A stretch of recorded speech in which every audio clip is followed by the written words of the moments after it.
బాబాయ్ యూరియా దొరికిందా మీకు? దొరికింది. దొరకట్లేదంటగా బిల్లు ఆ.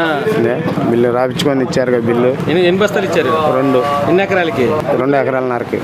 అసలు యూరియా దొరకట్లేదు, ఇబ్బంది పడుతున్నారు మీరు అందరూ అదే అంటున్నారు. ఏం లేదు, అదేం లేదు. ఇస్తున్నారు, అందరికి తెస్తున్నారు. ఎలా ఉంది గవర్నమెంట్ వచ్చిన తర్వాత రైతులు మీకు? పర్లా బాగుంది. యూరియా ఇవ్వట్లేదు, యూరియా బాగానే దొరుకుతుంది, ఇబ్బంది ఏం లేదు. మందు కట్టలు అసలు ఏం అందుకట్లు ఫుల్గా ఉన్నాయి అసలు. అందరికి సమానం వస్తున్నారా?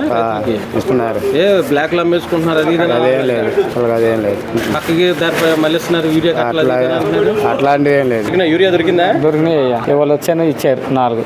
ఎన్ని బస్తాలు వచ్చినాయి? 4 దొరుకుతున్నాయి ఎరువులు? దొరుకుతున్నాయి. దొరకట్లేదు అంటున్నారుగా. వచ్చారయ్యా, ఇచ్చారు. రైతులు అసలు ఇబ్బంది పడుతున్నారంట గవర్నమెంట్ లో. లేదయ్యా, గిట్టినోళ్ళు 100 మాటలు చెప్పుకుంటారు. ఇప్పుడు నేనంటే నువ్వు గిట్టినప్పుడు ఇక అట్ట చెప్తాం, ఇక అంతే. ఇక సక్రమంగా ఇస్తున్నారా? అందరూ ఇస్తున్నారయ్యా. ఇవ్వట్లేదు, క్యూలో నుంచి నువ్వు కొట్టుకుంటున్నారు, పడిగాపు కలుపుతున్నారు. లేదయ్యా, ఇస్తున్నారు, అందరికి ఇస్తున్నారు. గవర్నమెంట్ వచ్చిన తర్వాత పథకాలు ఎలా ఉన్నాయి మీకు? బాగానే అన్ని